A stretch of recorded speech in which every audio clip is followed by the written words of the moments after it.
নমস্কার বন্ধুরা, কিভাবে কচু রান্না করতে হয় আমি এইভাবে কচু কেটে দিয়ে ফ্রাই প্যানে জল দিয়ে দিয়েছি। আর এখানে ইলিশ মাছের কাটা নিয়েছি হলুদ মরিচ মেখে। এখন এর মধ্যে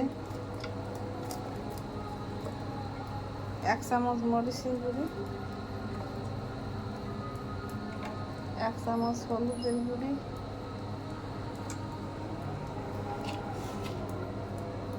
1 চামচ লবণ দিয়ে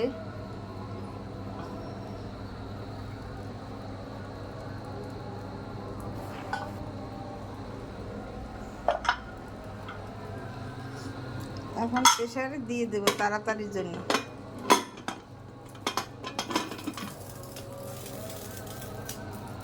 আমি এখানে ফ্রাই প্যান ধরিয়ে দিলাম।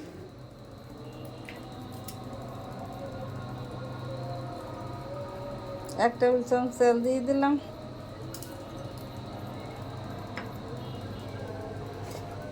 মাছের কাটা দিয়ে দিলাম।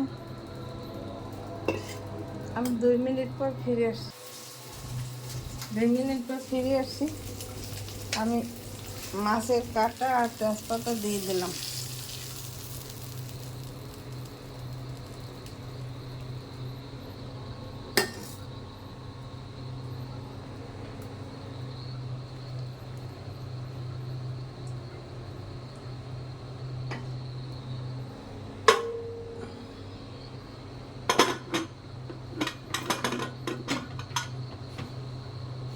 ঢাকনা দিয়ে ঢেকে দিলাম। 2 মিনিট পর ফিরে আসছি। 2 মিনিট পর ফিরে আসছি। কড়াই দিয়ে নিয়েছি।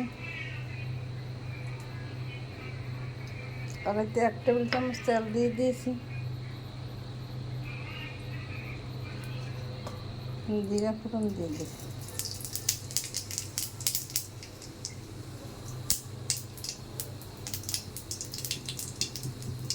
আমার কচু সেদ্ধ হয়ে গেছে, এখন তেল দিয়ে দেব।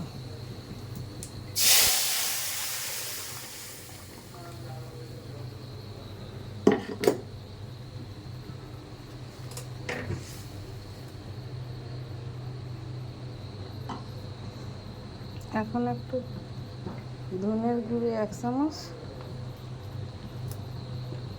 জিরার গুঁড়ি 1 চামচ,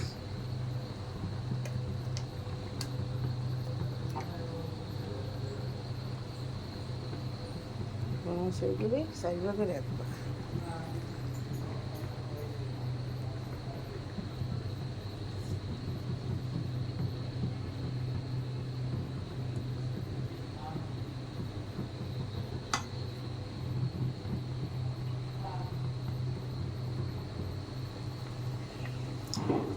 কচু রান্না হয়ে গেছে। এইভাবে আপনারা ঘরে তৈরি করে মান কচু রান্না করে খেতে পারেন।